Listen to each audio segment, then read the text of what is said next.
It's decision week in Nigeria, exactly 1 day to the presidential and National Assembly elections. And we're counting down as Nigerians prepare to vote. Thanks for joining us on the program. You can join the conversation on social media using the hashtag TVC Countdown 2023. I am Abosedi Adeniran. More than 93 million are registered voters and 87,209,007 PVCs have been collected across the country and 6.2 million PVCs uncollected. Chairman of INEC, Professor Mahmoud Yakubu, stated this at a media briefing in Abuja. Away from that, few days to the senatorial election, gunmen have killed the Labour Party senatorial candidate for Enugu East District in Amechi Akunano, a community in Enugu South local government area of Enugu State, southeast Nigeria. The victim, Oyibochukwu, was killed Wednesday evening alongside 5 supporters who were inside his vehicle. Our correspondent, Miyen Akiri, has a report. It is a dark day for legal practitioners in the coal city, Enugu State, as they were gathered on Thursday to mourn the demise of a colleague. Oyibochukwu, before his death, was the senatorial candidate of the Labour Party, Enugu East. Some of the legal practitioners who spoke to TVC News say his death may have been politically motivated.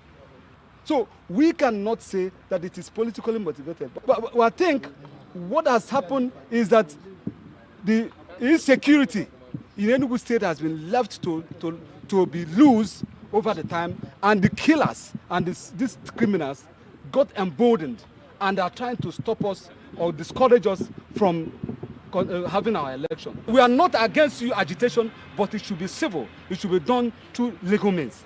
This is unlawful. This is an aberration, and it is it's barbaric, and it is not acceptable to us. We are pained with this news, and we want to make it very categorical to the authorities, the Commissioner of Police in Enugu and the Enugu State government, to ensure that the killers, the perpetrators of this very heinous crime, taking life out of someone, should be brought to book. We are giving them 48 hours to ensure that the killers of Oyibochukwu are brought to book. In a statement released by the Commissioner of Police in Enugu State, it confirmed that 3 different attacks on 3 different candidates, the PDP, the APC, and the Labour Party, occurred same day. Yesterday, a member of the bar in Enugu State, Barrister Oyibochukwu, lost his life. That same yesterday, a good Nigerian riding a branded motor vehicle of another political party was also involved in a similar incident that cost him his life. That same yesterday, another good Nigerian, a gubernatorial candidate, was attacked. He escaped because his God saved him. Now, who knows who will be the next victim? As we count down to the presidential and National Assembly elections this weekend, legal practitioners from the 5 branches in Enugu State hope that the process will be peaceful. Miyen Akiri, TVC News, Enugu. In a swift reaction, the Labour Party has asked the Independent National Electoral Commission to postpone election in Enugu East Senatorial District following the death of its candidate, Oyibochukwu. National Chairman of the party, Julius Abure, said the postponement is essential to enable the party conduct a fresh primary and participate in the election. Well, Miyen Akiri joins me from Enugu State now to give more updates. Miyen, such sad news so close to the election. Bring us up to speed on this development. Well, Buster, thank you so very much. Let me just tell you that in Enugu State, there are 17 local governments, 5 in Enugu West, and we have 6 in Enugu East and also in Enugu North. In the last 44 hours, Enugu East has been a very high volatile environment in the state? Well, let me start with a PDP campaign minibus driver who was indeed burned to death. He was indeed identified as a KC. That was the name he's been called, KC, and then he was burned to death in Enugu East. Let me also say that in the area of the Enugu East, in what you call Amechi Okunano area precisely, a convoy of an APC gubernatorial candidate, but luckily that was repelled by security authorities in the eastern part of Enugu. But unfortunately, until his demise, he was the senatorial candidate, talking about Onyibuchukwu. He lost his life. He was indeed killed in Enugu East. So the eastern part of Enugu has been highly volatile, and 5 branches of the NBA in Enugu State chapter met today to mourn a colleague, because when Onyibuchukwu, we understand that he's also a legal practitioner. And to a large extent, I must say that in the eastern part, going into the presidential election, it is tense and they're not looking good. APC, PDP, Labour Party all have their candidates involved in one attack or the other, and unfortunately, the Labour candidate lost his life. That is Onyibuchukwu. As it is, Miyen, the Labour Party chairman has called for postponement of election in that senatorial district. How is this demand being received by INEC and other persons involved now? Well, INEC has not reacted to such. Yes, I'm aware of such. And then I must also say that with happened because the election, we understand, will go ahead. Over 2 million registered voters in the state looking forward to the election this weekend. So I'm not sure that any postponement will see the light of day as the Labour Party are called for because of the death of Onyibuchukwu. But then, from what I've seen so far in the coal city, everything is set for this weekend, and we shall be having the presidential and also national election. And definitely, Miyen would stay, glued to you to get all the updates as they go down in the coal city. Thank you, Miyen, for that update. Well, let's now give you a summary of polling unit and collation center agents that have been submitted by political parties for the 2023 general election. The APC has 176,223.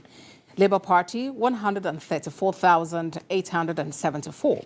NNPP has 176,223. And the PDP has 176,588.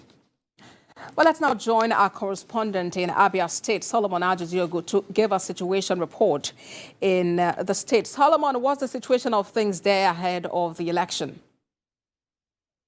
Calm and peace is in Abia, especially in the capital, Umuahia, ordered by a group of the outlawed indigenous people of Biafra, IPOP group. Everybody here is going about his business. We are here at the INEC office and the CBN, where the sensitive materials and the beavers and all the other elements of the election are being moved into the vaults of the Central Bank of Nigeria, preparatory to moving them to the various local governments across Abia for the election coming up on Saturday, first of the presidential, and as well the National Assembly elections. But I must tell you here that since we came, it's been very, very much calm. You know that Umuahia here is the home of the founder of the outlawed group, the indigenous people of Biafra, IPOP, Nnamdi Kanu.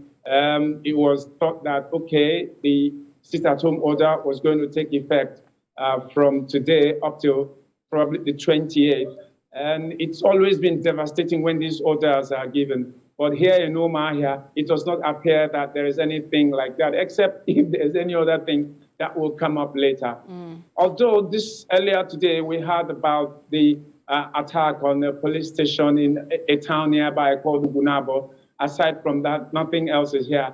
At the INEC office and the CBN here, there are stern-looking soldiers stationed here and policemen ready for action to escort all the materials to the various local governments and to ensure that the elections go as scheduled on Saturday. And as it is outside the country, we're hearing of the arrest of Simon Ekpa, who is reported, who is actually known for calling for the sit at home. With this arrest, do you see this having an impact on the turnout of people for the election on Saturday?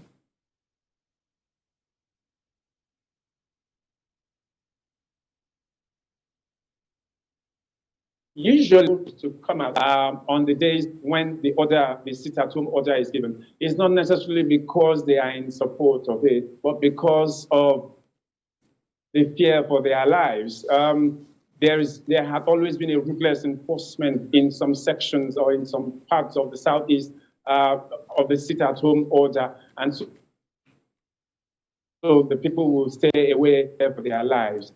As it is, at the moment, the people want to vote. People expect that the elections will go ahead.